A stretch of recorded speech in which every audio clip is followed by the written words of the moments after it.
Hello, hello, hello. Yes, indeed, my friends. 'Tis December. Can you believe it? Well, yes, if you take a look at me on SuperTalk.tv today, you will notice that I have been a bit more festive than usual. That is all thanks to my guest today, of course, the one and only Mark Peaches. Patrick, good morning. Good morning. Afternoon, good whatever you are, whenever you're listening. But we are here on a Saturday morning that is, well, pretty chilly. It's brisk. Brisk out there. Brisk out there. Good morning, Lance. How's the Buenos dias. How is the world today besides chilly? No, it's good. It isn't as cold as they predicted, so that always makes me happy. That is a good thing. Yeah, that'll make you feel good about yourself when you wake up and it's not 28, it's 38. Exactly. Yeah, man, I'm going to get there. I'm going to get there this morning. I have reports on the status of my garden, the things that have finally collapsed and the things that for some reason or another still have not. But I would love for all of y'all to text in today and tell me, or send a picture would even be better, of what it looks like, what has collapsed. Tell me where you are. I need to at least know your zone. You know, we're mostly 7, 8, and 9, but it'd be nice to even know if it was, D'Iberville or Tunica. I mean, it'd be nice to know where we are. That would be friendly. And that'll help us all get a picture of what's going on in our world of, shall we say, brief moment of winter that we have had. Brief, very brief. We've had, since December began, we have had in Zone 8 right here in the center, we have had freezing temperatures each night.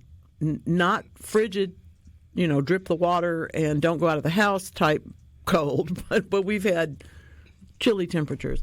But it's taken this whole time. My basil finally collapsed. Did it? Well, I wanted it to. It was the last of some things that you had given me that I have harvested 3 times. And frankly, it was starting to get, when the temperatures get cooler on plants that are warm responsive, particularly with basil, I find it tastes more like licorice than basil. Yeah. It will change the flavor somewhat. Yeah, it's time. It's time. Well, how about your house? Oh, wow. I mean, looking at things going, are you ever going to go away? Mm-hmm. It's been a long growing season. I know we should cherish these plants that are still alive, and I do. But I'm kind of ready for some other things to happen, Or just take a break from the water hose.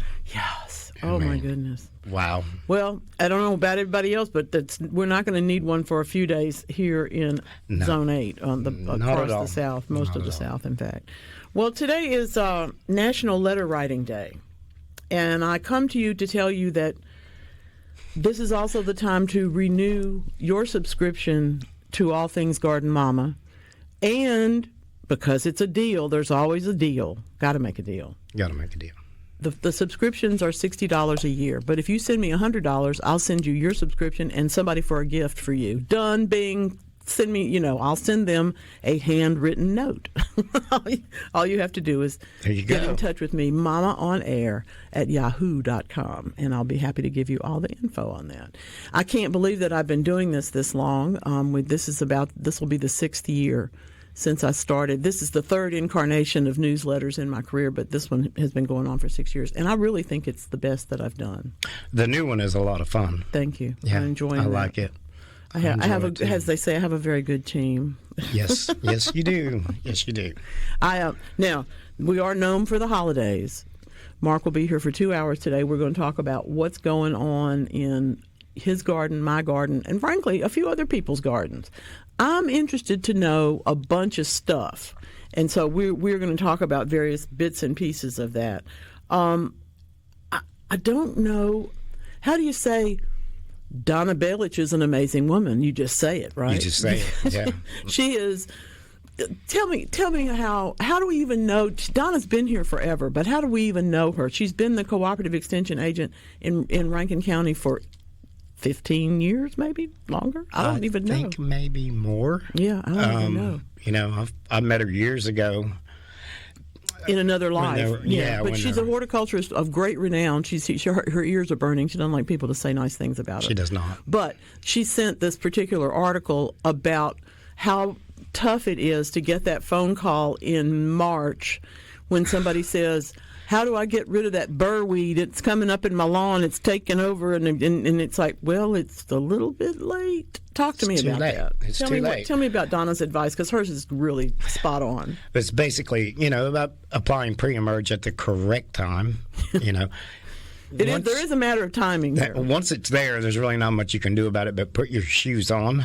Everybody calls it sticker weed because if you're walking barefoot, it feels like you're walking on glass. So what you need to do is you need to pre-emerge. Some people say 3 times a year.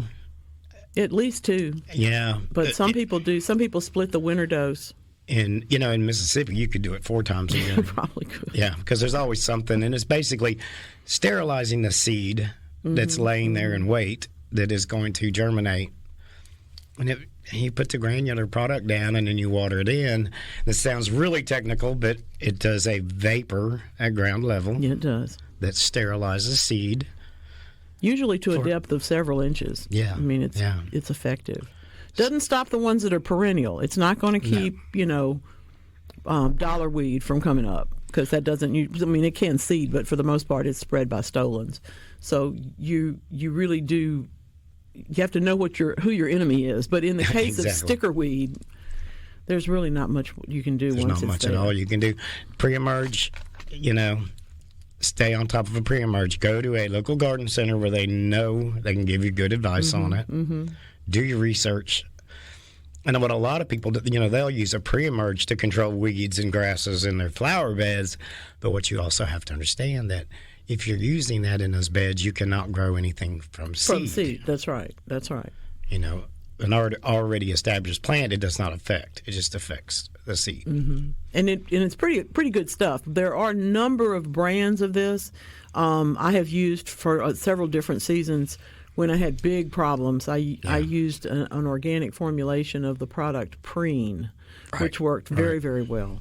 And there are other ones, of course, that are made of various and sundry different sorts of ingredients.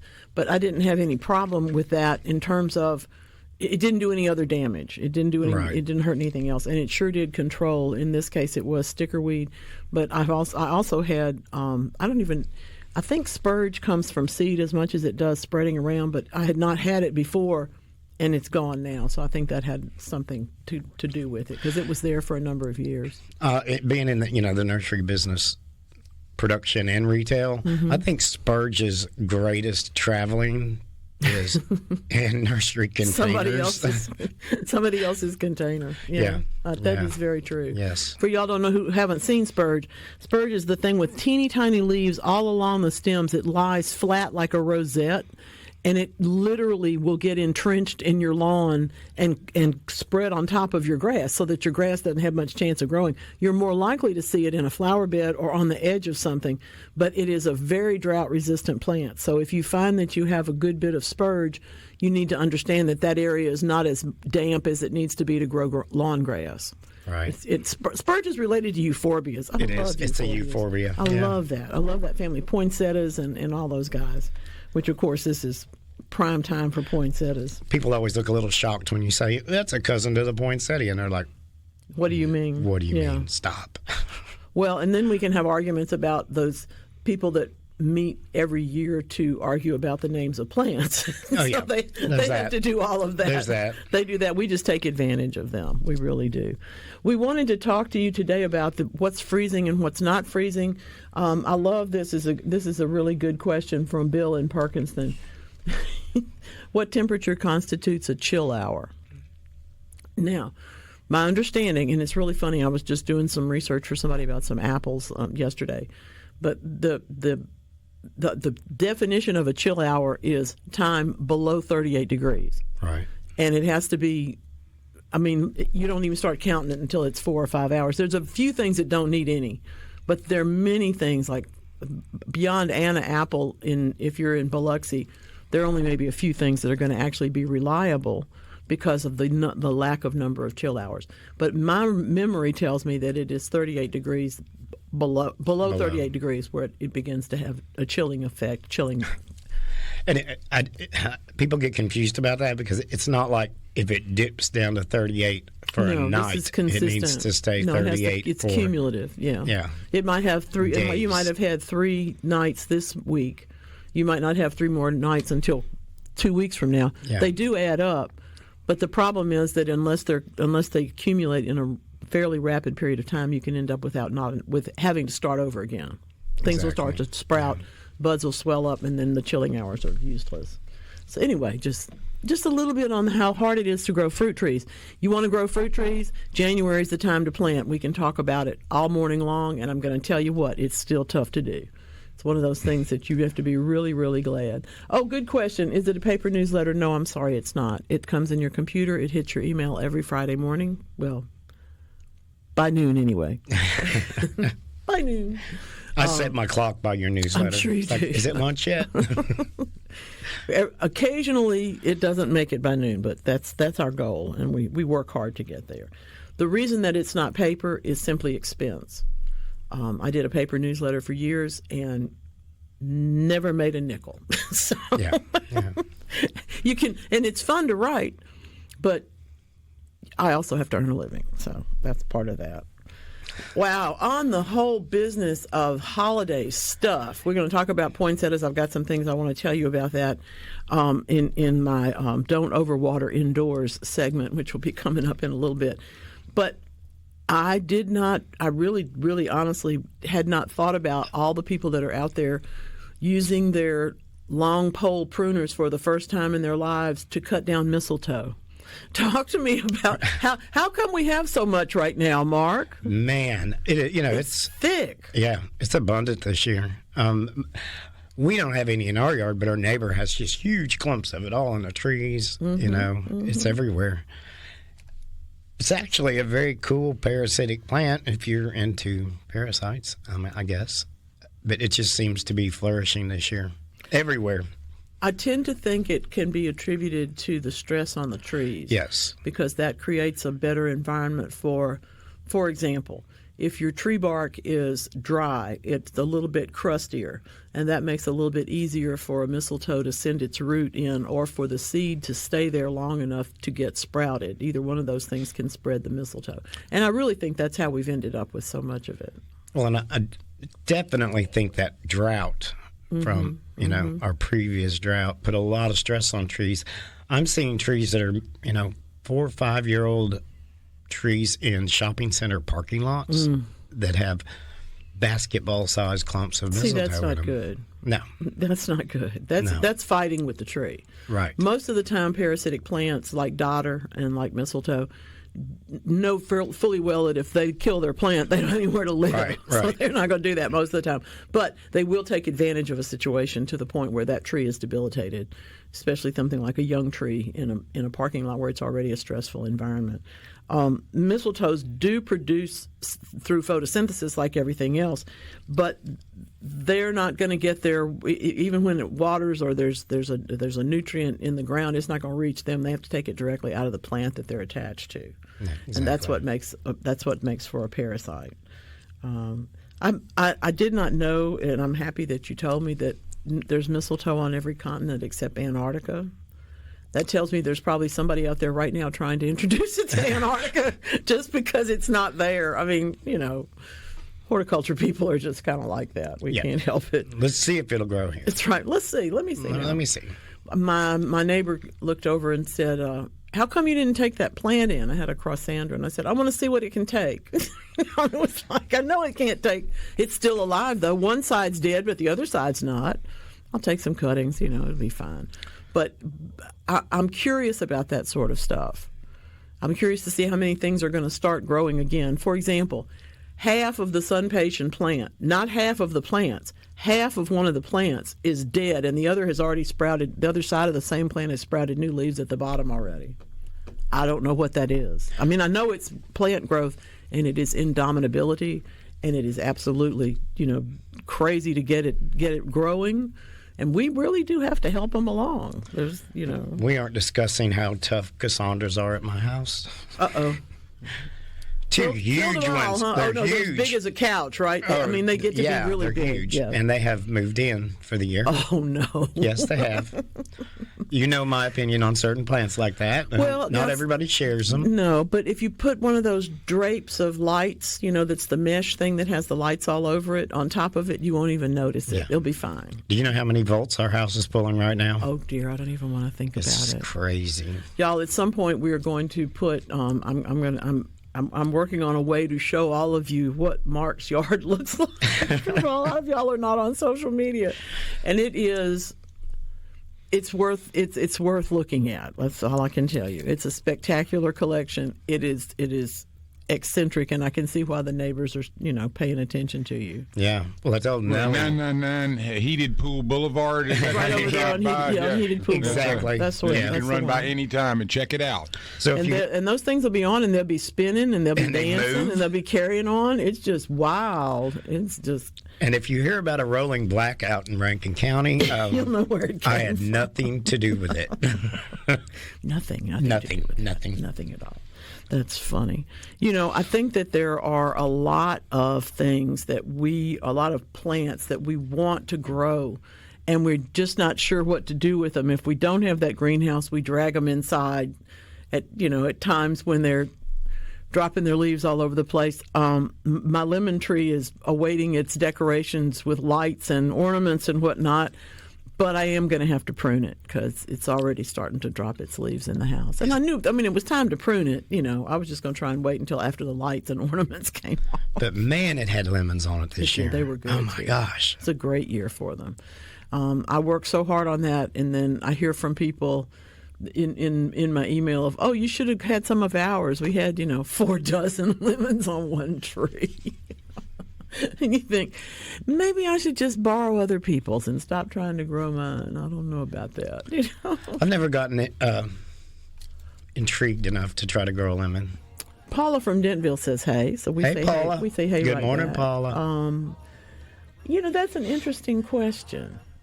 Which ones do you want to grow? Which ones are you willing to fool with? No. My mother grew a kumquat in the corner of the garage forever just because she liked kumquats. It was never warm enough, but she just grew it anyway. She and the kumquat didn't know, so it was fine. Right. Yeah. Anyway, this is the Garden Mama Show. Mark Peaches Patrick is here. Lance is here. And I'm here. Thank goodness you're here. We'll be right back. One day. All right. Y'all are not awake yet? Darlene Love wants you to get up. Drink some coffee. Get excited. Is that the Spectre one? Yep. Yeah, what a great Wallow song. Sound. Yeah. The Wallow Sound. Wallow I was doing those. I think we did 6 of them to start with, but I always that was one of my favorite. I didn't know it was Darlene though when I was like, thank you for picking that one because I always loved the ensembles that he put together. As crazy as he is, he was able to really glue together some sounds that were revolutionary, that being one of them. He had a different way of doing things. Yeah, and some of it was good. Yeah, and not easy to work with. Not easy to work with, kind of like as Darlene will tell Patrick you. here, but right. As Darlene will tell you in her books, it was not an easy thing. Well, the 2 things that they have in common: Phil Spector and Heated Pool. They have a lot of great wigs. Oh, well, that's true. Yeah. I have hair. I have hair. I do. And I do. Oh gosh, I don't even want to think about that. We'll talk about that another time, another place. Okay, I will tell you this: when people you think a whole lot of disappoint you over the years, it's rough. I still love Darlene Love. I still love a lot of that music, but oh golly, goodness gracious. Anyway, on to more positive. There's Heated Pool. There's Heated Pool right there. There's his twin. There he is. Yeah. What do you call that kind of animation? I don't know, but I had an 80s flashback last night and watched the entire 1 hour of however long it is of Rudolph. No, they did the extended one. Now it's like an hour plus. The original was like 30 minutes. Oh no! Yeah, there's all kind of new stuff. I think. I believe that's stop action. But That's I'm it. not Thank really you. Yes, stop action. The original stop action. Yeah, was I loved that. Back when I was a kid, that was the coolest thing ever. Was when that came on. Oh yeah, couldn't miss it. It was. Couldn't miss it. As they say, it was appointment television. Well, if you think about it, it's probably a lot more difficult to pull off stop action than it is AI. Oh goodness, yeah. Stop action. There was somebody doing that, and you had to get the hands out of the way. And I will get back and tell you all about the one that just got made here, but I can't pull it up in my head right now, so I'll get to that in a moment.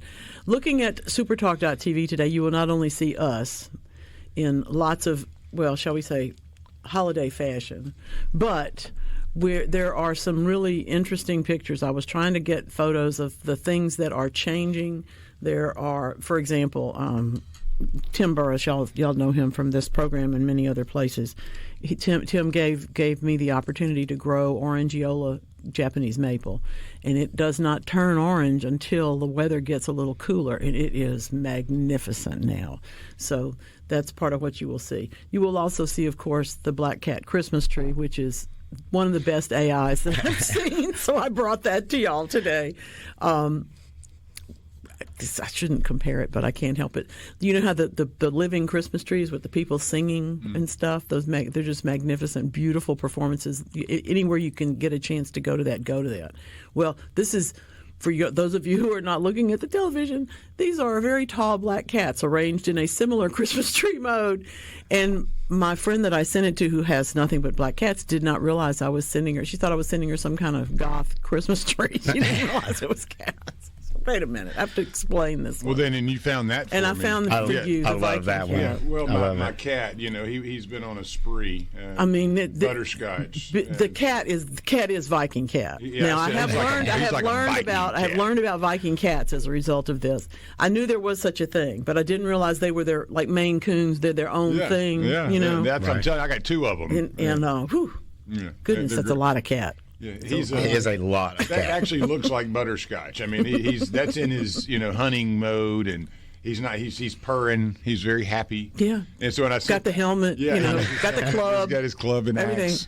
But no, I had said, we were laughing about my cat. He's been on a spree, and I said he's a Viking cat, and I get this image back from the amazing garden mama. She was on top of it, so. Well, you have to do these. You have to take care of these things. Paula has sent a picture to show.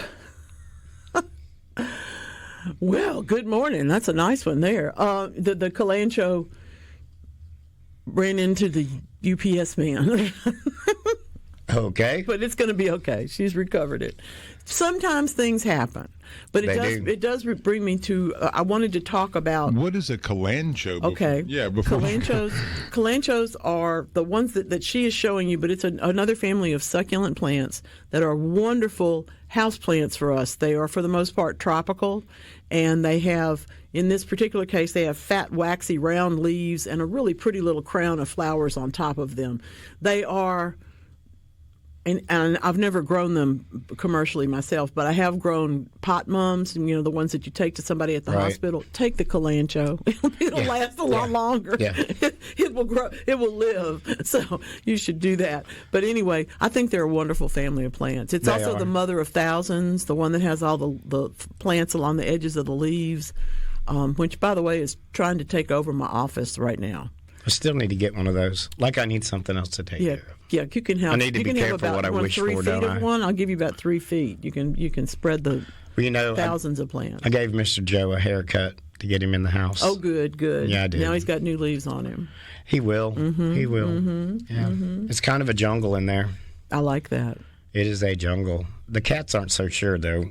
Our one cat, Molly, she's kind of having PTSD because she's like, where did all this come from? Well, my Butterscotch is the biggest Christmas cat in the world. Yes, the cat needs his own hat. Yeah, you got to give him a little space and Christmassy stuff and see if they light up for you. Mine loves the lights and the red.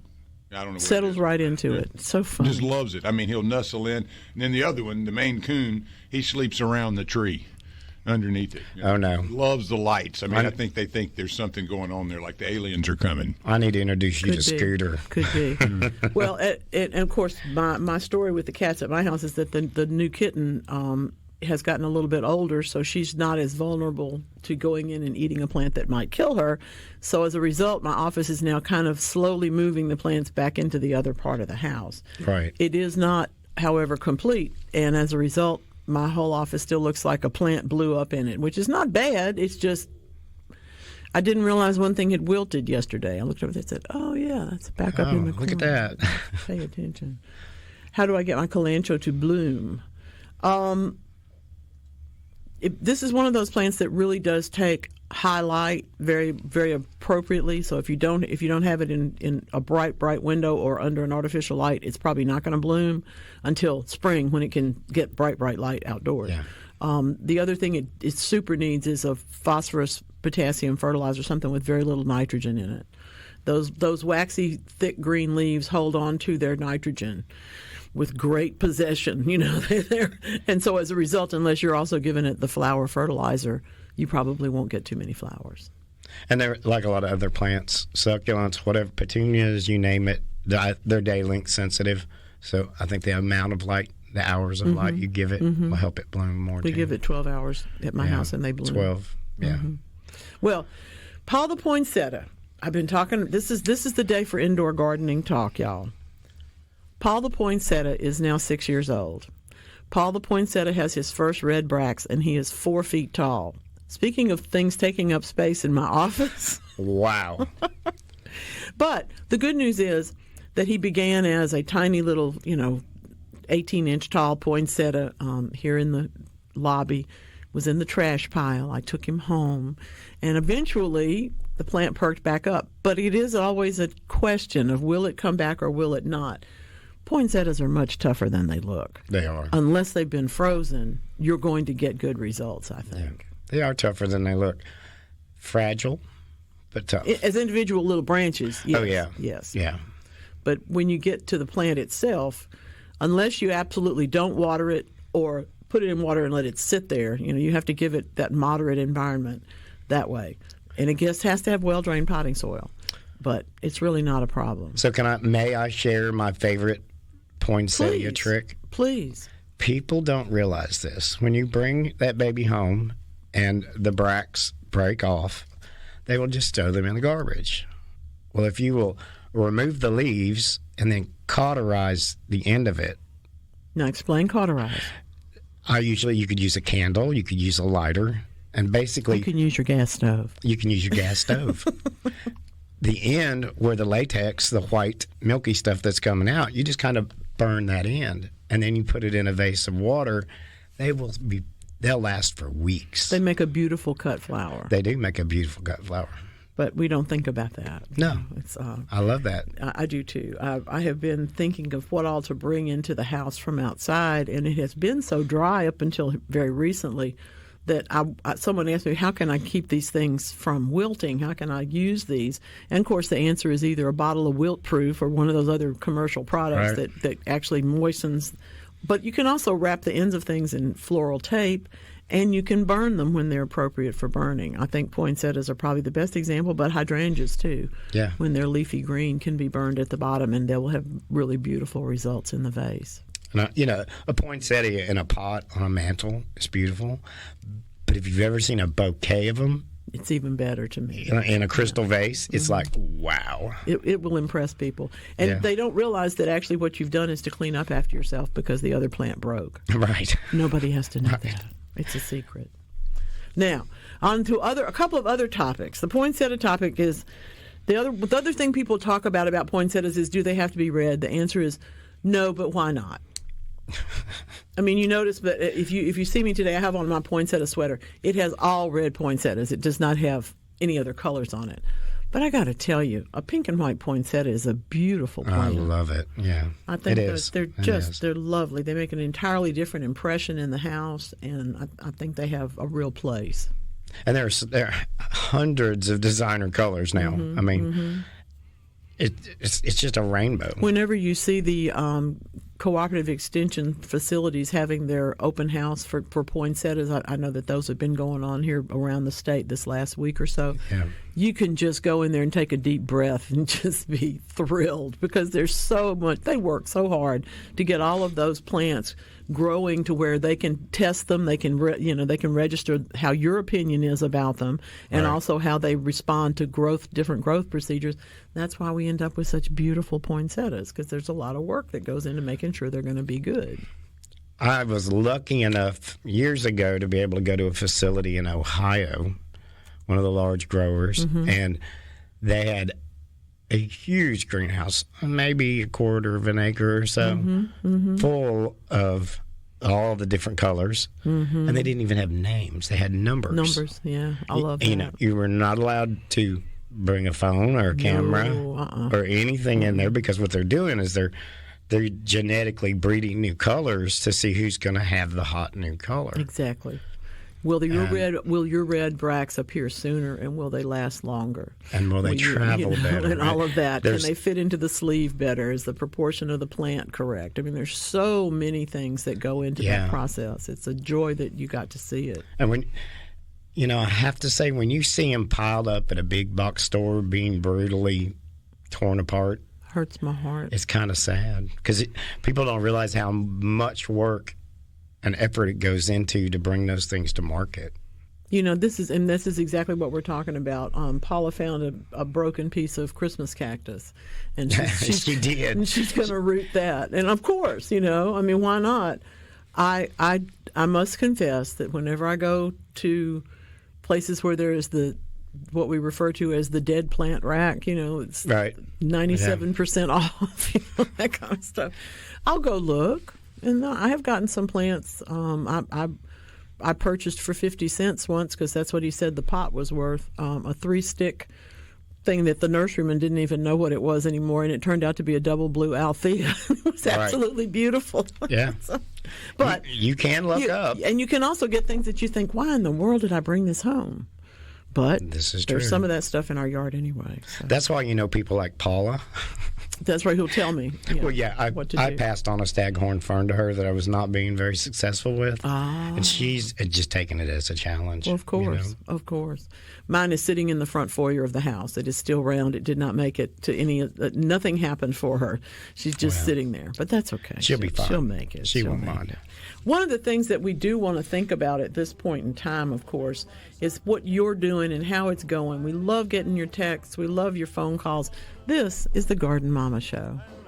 Enjoy on Christmas Day. Come on now. With 1 little, 2 little, 3 little reindeer. 4 little, 5 little, 6 little reindeer. 7 little, 8, 8 little reindeer pulling Santa's sleigh. You never heard that, did you? I have never heard that. Every now and then, I come up with something that's different. But there's 1 little reindeer missing. Now, and Rudolph's missing, so that's what. But anyway, he's been out alley catting. Maybe Gene Autry with Al. Gene Autry could turn a rock into a story. I mean, all of his songs were like that. It's like, what? But anyway, I wasn't in his generation myself, but I appreciate his music. We inherited 78 records, the fat, thick ones, and that was where his music was. I even have, I have all kinds of crazy things in that world. It's some stuff. Really good question.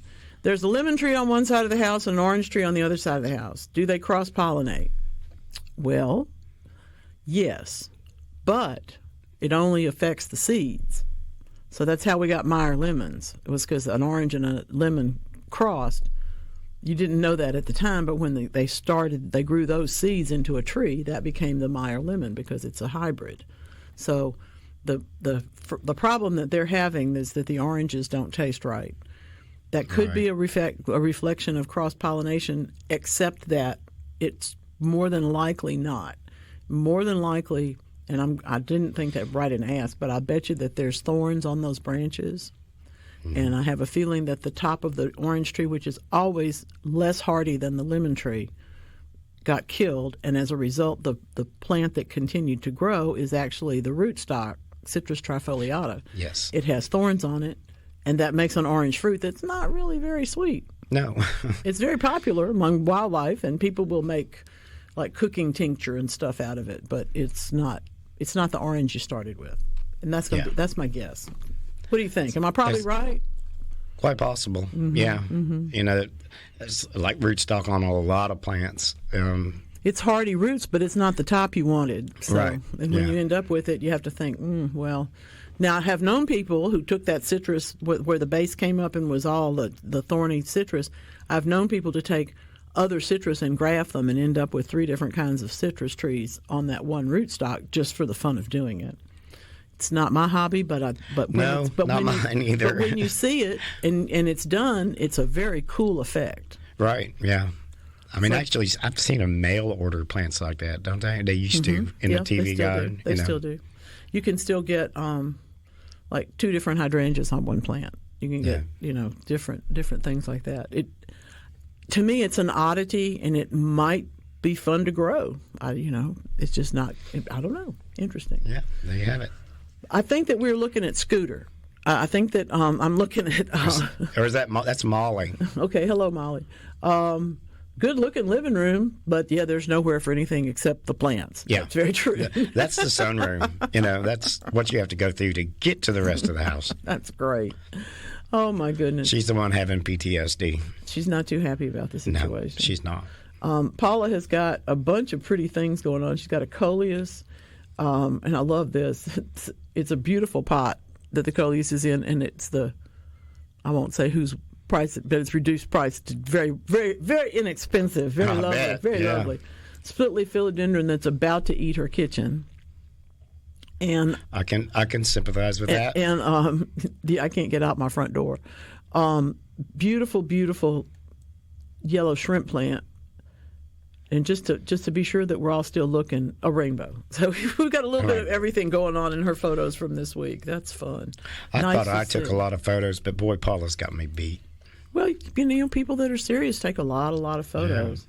Yeah. Lance has got a photo up, which to me is something that I observed. That was that beautiful black calicacia. Black magic, yeah. I'm not sure if that one's black magic or not. Oh, the other one. But my calicacias took a hit, but a lot of my alocasias are still okay. And y'all, the difference, these are all elephaneras. The difference is whether the leaves stand up or whether they hang down. It looks like a whole gaggle of vultures on the side of the road. It's when terrible, I saw that, I was like, what it? is that? Is that one of those vulture packs they're talking about taking over somewhere? It's terrible. And I'm having to leave candy for the garbage man because, do you know what 400 pounds of frozen bananas look like? It's not delicious. No. And they're heavy. No, not they're delicious. heavy. Lyman is in Monticello. Good morning. When should I plant buckeyes? Now, if you have them. My favorite way of doing this, I learned from Dr. Stark in Clinton because he has grown thousands. You take the buckeye, get you a good old 1 gallon nursery can. Everybody you know has planted something. They got 10 or 15 of them laying around. You want to plant a bunch of these. Put in a mix of leaf mold from your yard, whatever, around the base of the buckeye tree perhaps, or if it's not in your yard, somewhere else that you got some leaf mold and some native soil. Put that in there. Put in about 3 inches of it in a 1 gallon pot. Put the buckeye on top of that and put another 2 inches of that on top of the buckeye, even 3. Leave it alone. Ignore it. And go in the springtime and look at it, and it'll be sprouted. It's a wonderful, marvelous thing. You do have to pay attention. If it doesn't rain at all winter, you'd want to water them. But it's not something that Mother Nature doesn't need a lot of interference to sprout a buckeye. You just need to set the situation up. It's like the adult version of kids growing sunflowers. You basically stick it in there, turn your back, and then boom, and you it'll get a grow. tree. That's exactly right. That's exactly right. Well, I didn't get everything done we wanted to do in this first hour, but the good news is that you will be here in the next hour. I will We're going be. to have some fun. I don't even want to think about this. I need an organizing system for my photographs, and it keeps me up at night worrying about I don't even know where they all are. Okay, there's some in the cloud, there's some in the computer, there's some over there, there's some back here. Paula has 10,000 photos, including the cloud. See, I don't think I want to know that number. No. It's like the number of cookies you eat in a lifetime. Oh, dear. They said there's 35,000 the average American would eat. So Here we go on food, too. And guess what? I'm having some of yours today. I'm convinced today is going to be a cookie day. We're going to have a taste test today, too. Uh-oh, what are we testing? Oh, yes, we are. We're having a taste test. Yes, we are. Lance just doesn't know it yet. No, he's going to have to do this. you usually bring the heat when it comes to We're coming up in the we're coming up in the fairy floss world here. We're going. I'm pretty proud of this one, Lance. I'm pretty proud of this one. Pretty good. This is going to be funny. There are so many things that we do in the garden that have to do with the rest of our lives. It's part of the reason why I think we actually put all these things into the garden, whether it's 4 or 5 containers in the kitchen in the corner, or whether it is a 40-acre estate. The headset is the same. Your mind is, I'm going to take care of these plants. I need to take a look at them. I need to see how they're doing. I might need to do something for them, but mostly I can just enjoy their company. Yes. And that's really what is so marvelous to me about growing plants. I'm I do like a nice, sharp, clean line at the edge of a building, but I probably like it better if there's a vine growing up it, something with a little texture, a little some kind of more interest for me, I think is often a good idea. I know you haven't heard this one either, so I'm just going to step aside and say, we'll see you after the news. Welcome in. Today in history is a very important one. It was 83 years ago. I have to do the math in my head right quick. 83 years ago, the Japanese attacked Pearl Harbor on this day. It's not a day that we will ever forget in this country, and it is one that if you don't happen to know a lot about it, I encourage you to find out more about it. Give yourself the opportunity to learn some history and also learn some of the impetus for why we do what we do and why it's all so important. I wanted to talk to you today.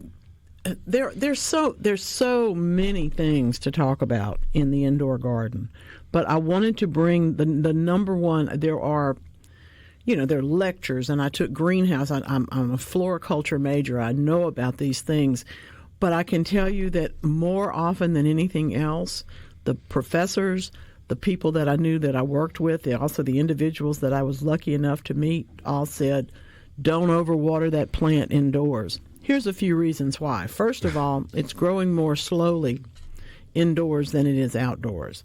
So first, it's not going to need as much water. Your environment inside is a little bit drier, so it may need some water in the leaf. You may want to do a little bit of misting or putting the plants together on saucers full of gravel and things that you can then keep wet. But the plants themselves really, really don't need to be watered as much as you might want to.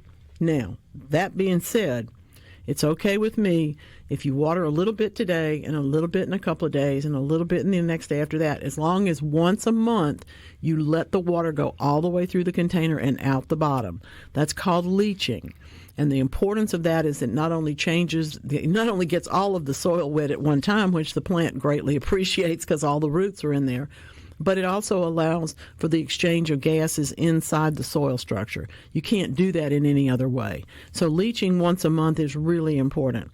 You don't want plants to wilt, but at the same time, if they're sitting there in water, they may wilt. And you're tempted to water them again, but that's not what's causing the problem. Put your finger in the soil at that point. That will tell you whether or not you've got enough water in there or any at all. The other thing about it is if you have big doubts and you decide, well, I've just got to repot this thing, go get yourself a bag of perlite. Mix it with your favorite potting soil. It's going to drain better. And if you're a person who tends to grow all in plastic pots and tends to water all the time, perlite's probably one of your best friends. I don't care whether you are growing calanchos or calatheas or peace lilies or philodendrons or the plant that I couldn't think of the name of this week, which is calesia. It's one of the relatives of spiderwort and tradescantia, but it is a plant that has those like gigantic gigantic leaves. It really does sound like it should be a character somewhere. And frankly, when it begins to send out those wands that it has that have plants on the other ends of them, it's a crazy, crazy plant. That's calesia. Whatever it is that you're doing, don't overwater them. Make sure you got enough light. And if you have to change the potting soil, remember perlite. Mark Peaches Patrick is here today, and we are talking about some crazy things. The best one for me, why would this be now? It's Cotton Candy Day, Mark. It is National Cotton Candy Day. Why is that? It's like having funnel cakes for New Year's. That doesn't make any sense.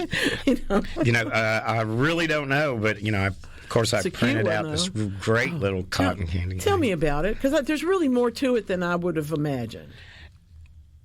December 7th is your favorite flavor of this week's delight that dates back to the 1400s. How many flavors did they have in the 1400s, do you suppose? I think it was pink. Pink? Yeah, that's the flavor. I bet it was white. It probably took them a minute to figure out how to make it pink. They had wine. They could throw that. But they originally called it sponge sugar. Well, I guess that's what it is. Staple at fairs, carnivals, and circuses. And here's one. Fairy floss. I love fairy floss. Yeah, I've never heard that. Yeah, clown hair, Yeah. And what the funniest little factoid in this thing that I printed last night, that it was a dentist named William Morrison and confectioner John C. Horton invented the machine that spun cotton candy. It had to be a dentist. Is this job security? It was job security. You know, it was a dentist that did that. Their invention. Every suite has to have a dentist as its progenitor. Funny. Oh my goodness! And I love that. the machine was introduced to a wide audience at the 1904 World's Fair as fairy floss. Fairgoers loved it and bought over 68,000 boxes for 25 cents a box. Wow, sounds pretty expensive back then. Yeah, that's a lot. Yeah. You could have bought a car for 25 cents in 05 if they had them. So, Lance, we're going to leave it up to you to taste test all that cotton candy I brought you for Christmas. I'll do it, man. I'm afraid of it myself. There's sugar cookie. There's hot so much cocoa. Sugar. There's so much sugar in there. I don't know that Lance needs that much sugar, but, you know. Well, we all need that much sugar.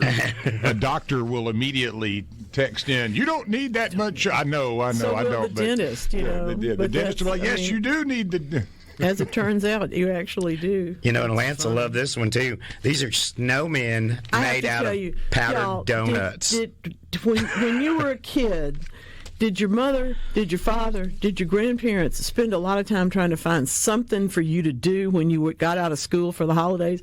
Well, these are basically skewers that are left over from the barbecue grill with powdered donuts on them with eyes made out of gumdrops or something. Chocolate chips. I mean, it's just crazy. But, of course, that would be fun. It looks great. You'd love to do that. Put that on a table and have people come by and they go, oh, that's so cute. And then they'd eat all of it. Because it's a nice sugary treat for the holiday. Exactly. I'm doing a good question in the texts today. A friend gifted me with some crinum seed pods, lucky you, and failed to include any instructions. Well, of course not. You wouldn't have any reason to call me if there were instructions. Any suggestions? Here's the thing.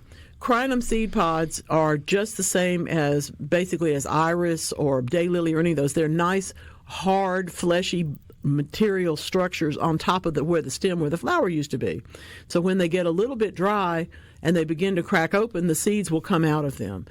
All you have to do to plant those crinum lily seeds basically is get them in contact with some potting mix, in maybe put 3 or 4 seeds, 5 or 6, into a 4-inch container and see what comes up. You know, put it maybe an inch below the soil surface and water them real good and see what comes up. I would probably do this inside, just because you can keep more control over it. But just see what happens. And then, of course, at that point, when they come up, the bad news is it's about 5 years before you can get a bulb, and a little while longer than that before you'll end up getting a plant. But it's a wonderful project, and it really is how so much of horticulture comes into being. 5 years? Yes, yes. And then reach up in the cabinet and get the jar of patience down and have 2 tablespoons. That's right. Add that right then. I worked for a professor who was, frankly, old when I was young, and he was a strawberry breeder. And his words to me were always, if you're in horticulture, you will not live to see the results of your best work. Right. And that's the same thing as we plant a tree for the next generation. You're really not. You're planting it for you, but you're also planting it because you know it will grow and thrive and be a big thing in the landscape later. It's not going to be right now. There's a lot of those things. It's important to recognize that. We talk about leaving a legacy or... You know, the one thing I don't want is a bunch of dead plants, to be honest, so I have to try and grow them. I don't want to strike out on everything I ever tried to grow. So basically, gentlemen, go out there and plant some bamboo at your mother-in-law's house and move on. Yes, keep moving, by the way, because she'll be mad. So today is also a good day for me to tell you about the horns of a dilemma that I am sitting on. This is tough. Dark chocolate's benefits are even greater than we thought. Y'all all know that I really like dark chocolate. Oh, yeah. Turns out my dark chocolate choices have not been so great. They are, not all of them, but some of them are on the list of ones that tend to have a lot of heavy metals in them because they're not finely processed. Now, there's a whole bunch of dark chocolate, and believe you me, I'm happily ensconced in buying the better dark chocolate.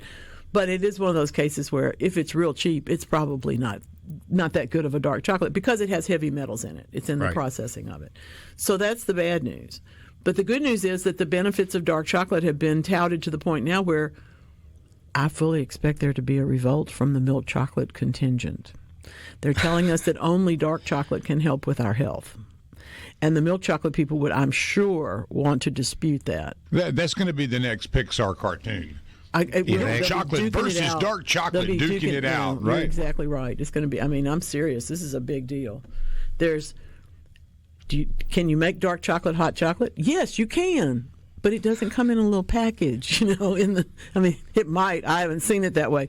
But it's one of those things where we're so accustomed to the world of milk chocolate that until you make the change and make it specifically, you don't know. Tell you something else that's different. If you have access to raised eggs from your neighborhood, so to speak, your general area, as opposed to from the grocery store, not that they're not good, but look for the ones in the grocery store that come from a nearby town. Right. Because you will get a better egg. It's not because of money. It's about the better of the egg. If I'm going to eat an egg, and I love to eat eggs, I want it to taste like an egg. Guess what? The closer it's grown to you, the more it's going to taste that way because it's local. It's like I've said for years, the most sustainable farms are local farms. Not that they're small, but because the people who live there actually live with what they do. They're not going to do anything that's going to hurt you because it would hurt them and their kids and their families and their animals. They're not going to do anything that's going to tear stuff up because they're going to live there for a long time. So it's those kind of points of view that I hope when you do your shopping this year, you will begin to look at. It's important. And in central Mississippi, and I'm sure in North Mississippi, everywhere, we have a lot of really great local resources. We have a lot of egg people. Eggs. It's wonderful. We're very fortunate. Lettuces, lots vegetables. And lots of vegetables. And poinsettias, for that matter. Yeah, poinsettias. They grow everywhere. They're grown by so many of our growers, and then you go out into the market, and they're literally everywhere. You go to other places, you're not going to see as many poinsettias as you do in Mississippi. Yeah, we like them, and we grow. We have the perfect climate for it. We do. Our greenhouses don't have to work too hard. Yeah, not at all. to get them going.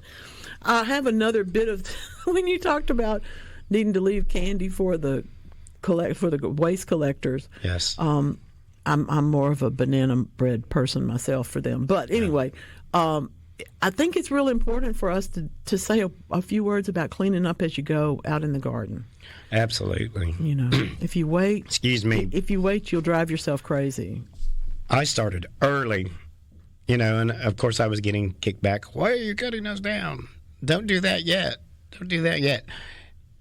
Get ahead of the curve. Oh my gosh, if you let it all, mine is the other way. I'm going to wait for it to go. Not the bananas. I'll grant you. If I had bananas, I would have cut them down as soon as the really cold weather was predicted, simply because there's so much mess. But I do want to wait. I want to see how things take the knock, take the cold, and see what happens. But there's some things that are just going to overwhelm you. All that alocasia, colocasia, taro, elephant ear stuff turns into soup if you leave it too long. It definitely does. But you've been to our garden. It erupts. In April, May. It peaks July, August.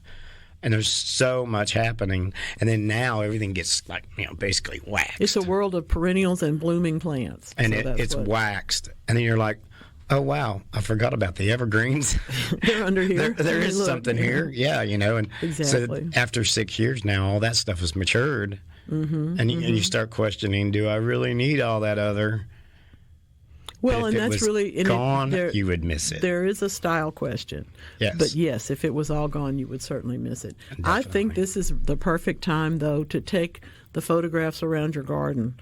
Because first of all, if you are a property owner and you have not done this, you're not going to know when your pine trees necessarily are not as healthy as they were. You're not going to know when one thing is starting to tear up your ginkgo or, some other Japanese maple problem, dogwood, oak. You won't know unless you know what the tree looked like last year. Right. So take some pictures, make yourself a diary, a documentary of that. But at this time of the year, it's really important because you can see where the holes are.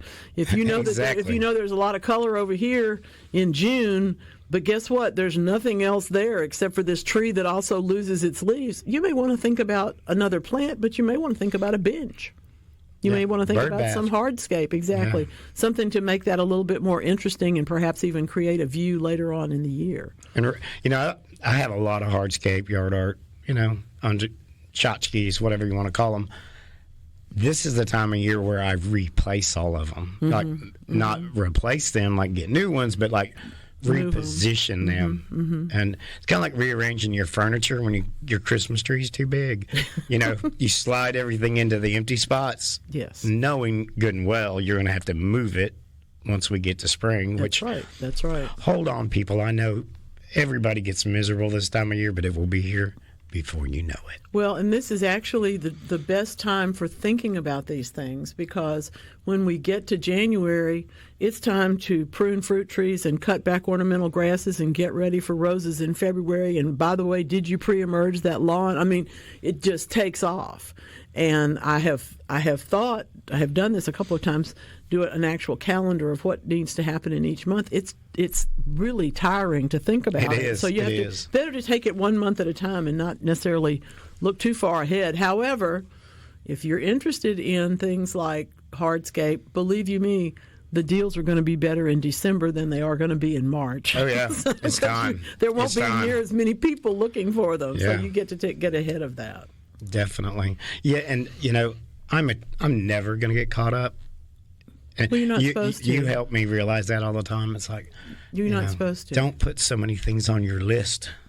Yeah. Yeah, Roll back. Take that list and turn it into a list of 3 things. I know you keep telling me Finish that. that and then get to the next thing.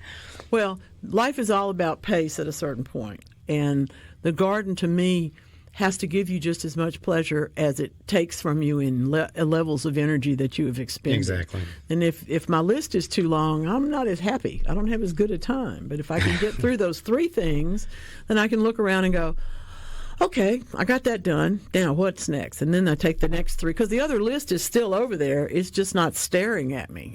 Right.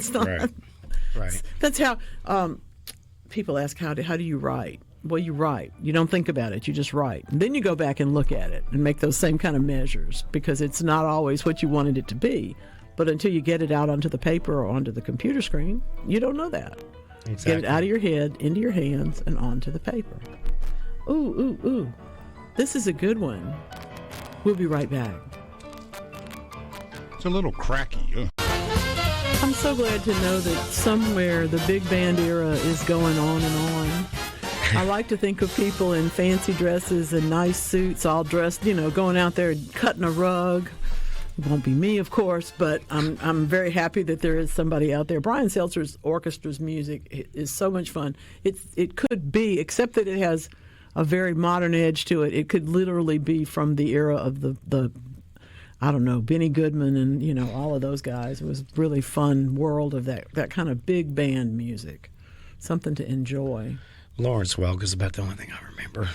Dear, that's torture. I'm sorry. It was I didn't mean to torture. say, for those of you who are Lawrence Welk fans, she did not just say that. It was torture. It was hard for me. I'm just hard. That's hard. It's not the same thing to me. Let me tell you a story. Let me tell you about University of Washington research. These folks, I can see them all in their pith helmets and all their gear and going out and looking and checking things out. But they had to get back into their lab to understand what really they were looking at. Hummingbirds, we always think about their long beaks being like straws, because they are. But it turns out very little comparison can be made to a straw, because these things, the hummingbird bill is flexible. It's not a straw. While they drink, the hummingbird opens and shuts various parts of the bill all at the same time. And the little video of this moving around is one of the most complex organisms I've ever seen.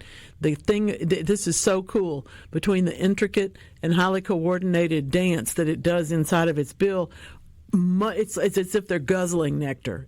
This is not just, we look at the hummingbird next to the plant, we think, oh, that's so cute and so perfect and so sweet. Actually, the hummingbird is sucking it down in a large way. This is so dynamic. I love that. We learn something all the time from these people that are willing to go out and do that kind of research. How long did you have to be studying hummingbirds before you said, but wait a minute, let's see what's in this bill, and started doing all the MRIs and the thises and the that's. And then you have to do computer modeling, because you can't do all this to hummingbirds. So, and then you go film the hummingbirds again and go, well, yeah, that is how that worked. Oh, my goodness. And then you have something else you can report to us and tell us about it. I love that. Sounds a little bit like our mutual friend who is obsessed with bees and knows so much about bees. Today is St. Ambrose Day, the patron saint of beekeepers. And beggars, by the way, and also of learning, and also of the city of Milan, Italy, because that's where he was from. But his beekeepers keep St. Ambrose around close to keep the bees happy and keep the hives productive. It's one of those funny little connections in this world. He was a person who kept bees and took the honey and did good things with it. So that's why he got to be their patron saint. Nice. Interestingly enough, yeah. Well, that all fell into place, didn't it? It did. I like that. See, just as if we had planned it.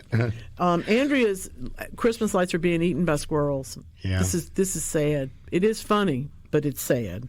I appreciate you showing them to us because, well, let's face it, we've all got squirrels, and we have all seen the damage that they can do to things. I want to know where the squirrels are all summer long. I never see one, and then now all of a sudden they're at my house.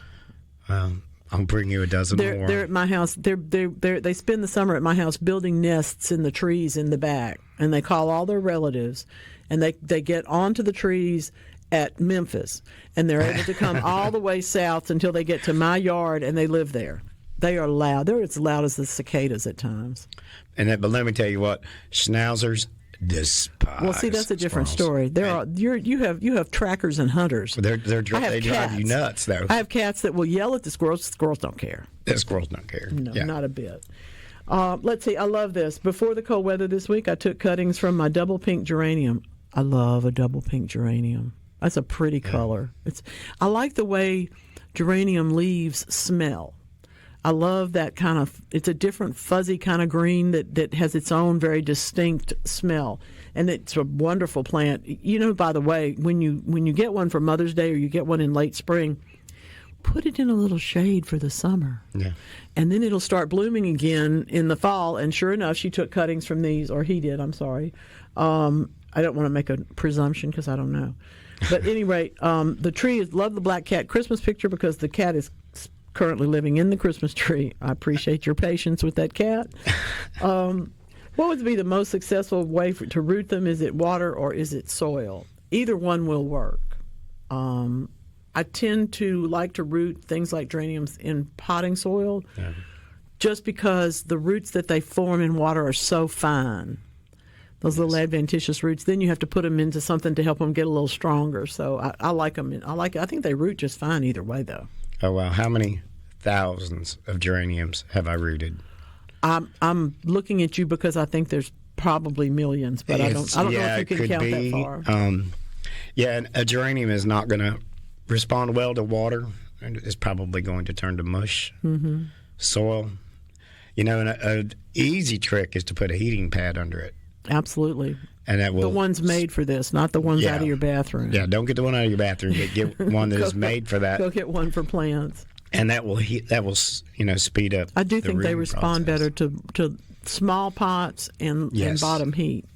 And that's something that we did. We would cut them 2 or 3 days prior to putting them in soil. Let them callus? And let them callus. Well, that's good because she cut these so they've had a chance to callus. Yeah. So this is one of those cases where you don't make a new cut. Right. And you only want to put half an inch of the stem, not much more than an inch. Right. The cutting itself isn't going to be 3 inches tall. Right. They do root better. I remember you telling me that a long time ago. Yeah. Don't try to root the arm of this geranium. No. You just need a couple of leaf nodes, about 3 inches long, and then about a quarter to a half an inch in the soil. It's going to just lay there, flopped over sideways, which is probably how geraniums grow naturally. And patience. Missed it. Yeah, not very often, though. You just keep it evenly moist, and That's another case, I think, you have to tell me, where perlite's probably a real good idea in terms of the potting mix. Yeah, it definitely is. Don't stay too wet. And it helps aerate the soil. Now, someone, of course, will send me pictures of their 8-inch long geranium cuttings, which are rooted just fine in water, because I will get that email today. Oh, yeah, people will. Yeah. And that's great. That does work. But we're going to give you the one with the greatest odds, and that's going to be there you go. to do there it. You go. I had fact, it was around Christmas time. I got the call the first year I was on radio. My program started the first Saturday in December in 19 ago. And one of the very first calls was a woman's son had sent her flowers for her birthday. And she had taken the roses, and she wanted to root them from because he had sent her the flowers. Right. And I went into my college-educated, florist-trained, well, that's really not going to work, and here's all the reasons why it's not going to work. 3 weeks later, of course, she sent me a picture of the roses rooting in water, still with their flower buds on top of them. This should not happen. Yeah. But it was the comeuppance that I needed to understand that everybody can do something, and when it's different from the way that is acceptable and documented. It's probably just different. It's not a judgment thing. It's just different. Right. And in fact, I have learned since then to tell people try both. Yeah. Because some try people one are, in some water, people are try better, one in soil. Some people are better at one thing than they are at the other. That's for true. And I have some things that I can't root in water that other people do. I can grow philodendron vines in water for a year, but peace lilies, I can't do it. And you used to always remember you used to see the peace lily and then the beta fish in the vase underneath exactly. it in the water garden. Yeah. I killed several of those. Let's see. Oh, we have blueberry bushes close by the pass in eastern Yazoo County. If anybody is interested in bringing their bee boxes there, Greg would love to talk to you. So if you want to send us a note, we will put you in touch with Greg. I can't do any of that. I'm not an organizer, but I can certainly.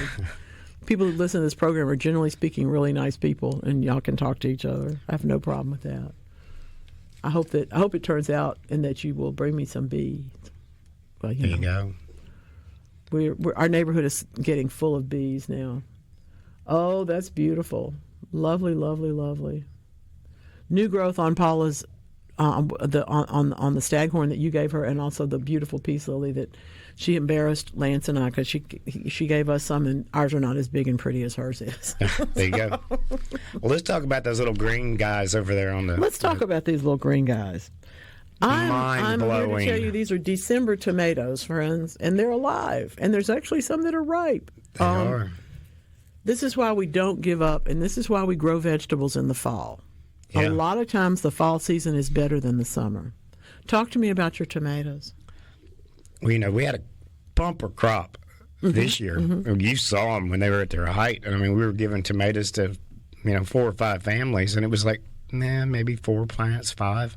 Mm-hmm. Mm-hmm. Well, when I finally Now, by the way, he does believe in fertilizer. I do. This is not just magic. This is. So, when the mealybugs basically just infiltrated, I pulled them up and dropped in, some bush tomatoes. Mm-hmm, mm-hmm. Kind of at a point where I was so busy I wasn't giving them any attention. They got very little care. Was it last Friday? Yes. We picked 5 pounds of tomatoes. And these are Bush Goliath. These things don't get to be 3 feet tall. I mean, they're not, they're wonderful, delicious tomatoes, but they're not big old things like your summer plant. They have been through tornadoes, hurricanes, wind, hail, lightning. It's amazing. That's wonderful. And then, just the other day, they finally just bit the dust. 5 pounds. We're going to have fresh tomatoes for New Year's. I love that. Isn't that great? Well, and that's the thing. We're several weeks ago up on Cape Cod, one of my garden writer friends had a salad that she had never had fresh tomatoes and fresh kale at the same time. Right, right. And my comment in her social media world was, "Welcome to Mississippi." Yeah, that's what we do all the time. We always have these things that don't seem like they would belong. Somebody planted potatoes in August, and he had written to me and said he wanted to do this. Should he do it? I said, yes, go ahead, because he already had sprouted potatoes. I said, absolutely, it's fine. It's a fall crop, will be fine. Well, we all learn about which ones to plant just from eyes and which ones to just plant from tomatoes, from whole potatoes. And we also learn that You should always buy fresh seed for tomatoes, and yet there's somebody out there who just takes that tomato and throws it in a container and plants the seedlings that come up, and everything's fine. So there's all of these different pieces. The potato crop that he sent me a picture of day before yesterday, I'm jealous of. I should have grown potatoes this fall. Oh, no. Yeah, that's a fun one to grow, really, too. really good year for them. And it doesn't seem like things are as even. Some people's greens have done great. Some people's greens have been kind of bug-ridden, just depending on the temperature and the conditions that particular week. So I do think that's part of why we keep going. It's why we keep trying things. I think I'm just going to throw some lettuce seed out there, and go to the house. I like that. I'm not going to overdo it this year. Ray and Clinton, he said, y'all write that down. On December 7th, Peaches said he was not going to overdo it in the coming year. Anyway, Ray and Clinton says, what are some cool cold weather herbs that I could grow? Well, that's you play into my hand on that one. When it comes to cool season herbs, we are the kings of parsley. We are the kings of cilantro. We are the kings of green onions. There's just so many things in that herb category, the kitchen garden kind of category. I also, my thyme has still been beautiful. It's certainly not frozen. It's a little bit dry, but that's okay. It will perk back up again. You can plant all of those things, any of those that you can get your hands on at this point in time, either from the garden center or start from seed. Sure, why not? They're ones. Thyme is going to be perennial. Oregano is going to be perennial. But parsley and cilantro and dill are all things that we grow through the winter, just like we grow pansies. Yeah. And by next summer, then, they've kind of worn themselves out. My lemon verbena is stunning right now. It's beautiful right now. It is. It's gorgeous. It was being eaten by a lantana, which people are like, why do you have lantana? Anyway, we can't go into that. But Space is a problem. Once I pulled it down, just lemon verbena is... It's really lovely, and it smells wonderful, too. Yeah. The pineapple sage is doing the same thing. The other things around it have kind of given up a little bit, and the walking onions and whatnot in that space they've walked. And so they're now harvested and moved on to somewhere else. And I haven't gotten around to planting my garlic yet. I'm probably a little late, but... Just a little, 3 months. But on the other hand... 3 months. On the other hand, when we grow garlic, a lot of times we don't even ever pull it up. We have a couple of callers here that'll tell you just when I need some, I go out and pull up. Been there for 5 years. Well, if you've got good drainage, they're not going to rot. They're just going to sit there and grow. I think that's the approach I'm going to take with this. I like it. Yeah. We're on the Trans-Siberian now. We'll be right back. Wow. Somebody always gets angry when I interrupt these things, but I have to go. We have a program here. We have to keep talking. Listen, y'all, in the Climate Ready department, you may not know this. There's a whole lot of effort being made to figure out how we're going to continue to grow food when the average temperature is increasing 5 degrees every 10 years. That's a difference that means a whole lot to us, but it means a real great deal to something like a potato. And so speaking of potatoes, this is, I love this. The University of Illinois at Urbana-Champaign is one of my very favorite places. I have a relative who went to school there. This is the Carl Weiss Institute for Genomic Biology. I have no idea who he was. I can tell you that genomic biology is the cutting edge of all of that, where they're trying to figure out what's going to happen and how do the genes of a plant make that happen. Well, in this case, they've now engineered potatoes to be more resilient to global warming. 30% increase in tuber mass during heat wave conditions. That's never been the case. We've had to avoid growing potatoes when the temperatures got above about 65 degrees in the daytime, forever. Suddenly, they're increasing their mass in heat wave conditions, which for them is like 75. I mean, it's not going to be like 90 like us. But still, I love this. It may provide more food security for people that eat potatoes, but certainly for people who grow them, it will give them more options for staying in the market. It's an interesting way to go. But these are pretty. Lisa in Clara, Mississippi, has rooted her roses. She sent us pictures of the rooting. We talked about that before. I love that. They look great. And here's a real sweet one. Grandson has acorns from the City Park Oaks. What do we do with them? That City Park in New Orleans, Audubon Park. Here's the deal. Acorns either sprout or they don't. So take a look at them And if they've got any holes in them or they're cracked or anything like that, those are not going to sprout. Use them for art. Make something out of them, put them into a wreath. Right. They're beautiful, but they're not going to sprout. Put the rest of them into some water, and the ones that float, take out. The ones that don't float are the ones that have viable seeds inside of them. So that's the way to tell how to sift through your acorns to make sure you're getting what you want. But I'm serious about using the rest of them in some kind of craft, because that's another one of those places where we get a good, strong sense of place when you have a whole bunch of acorns and formed into an ornament or into a spray or something like that. They're pretty, Much like making a powdered donut. Much like making a powdered Snowman. donut into a snowman. Yeah. I would like to see them with the cotton candy hair on them.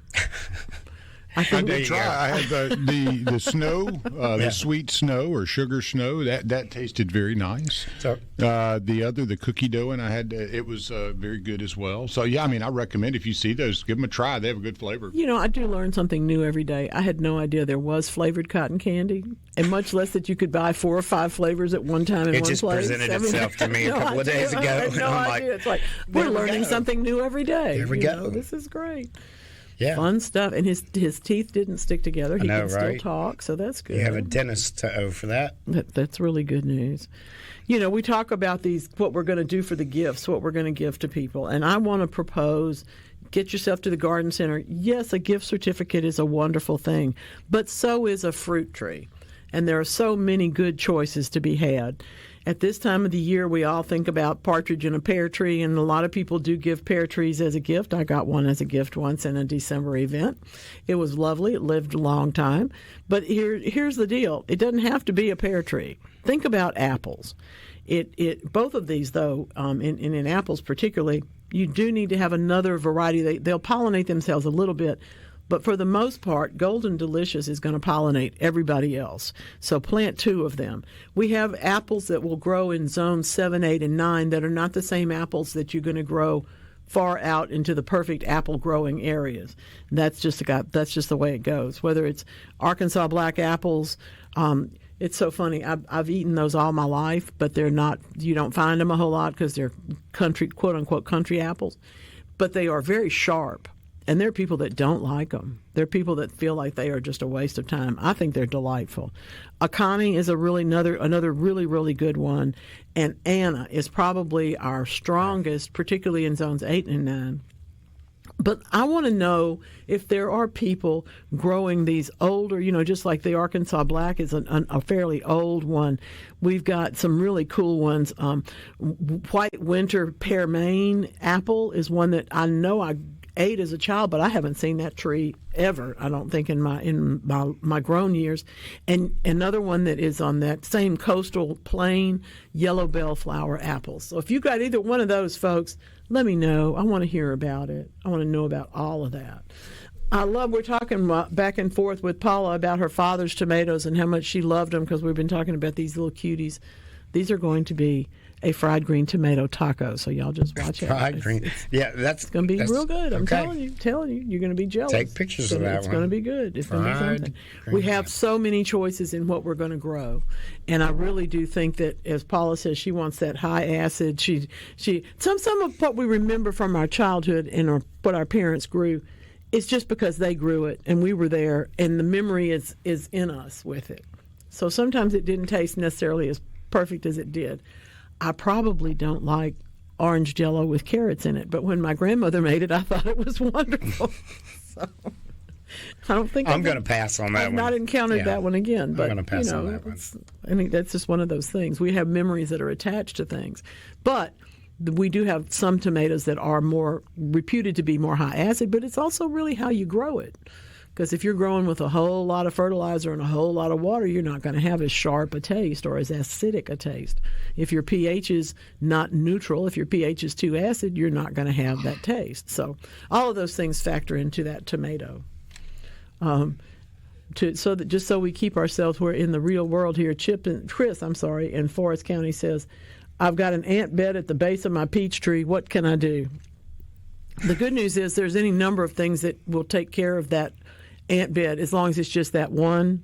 What you want to do is look around and make sure you're not having them pop up in other places, because if that's the case, you will need to treat the property.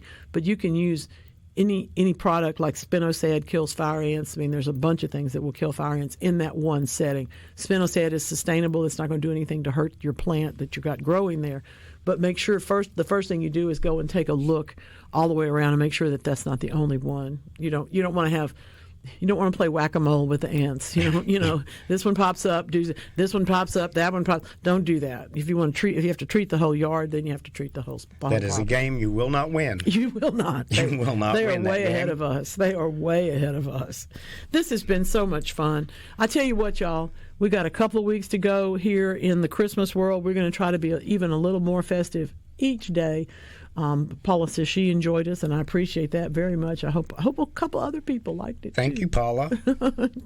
She's not working today, I can tell, because she had time to text. Yeah, exactly. And every now and then we get a chance to hear from people. Sometimes folks are just working, and I see them 3 weeks later, and they go, "You were talking about this or that. Let me go look that up." And I look in my book, and sure enough, I did talk about that 3 weeks ago, There you go. whatever that was. And sometimes I can remember what I said, but not always. I started today, and I will continue it with letting you know that this is time to subscribe or resubscribe to All Things Garden Mama. Get in touch with me, mamaonair@yahoo.com, and come back next week. Thanks, Mark. You're Thanks, welcome. Lance. Happy holidays, everybody. Merry Christmas. Merry Christmas.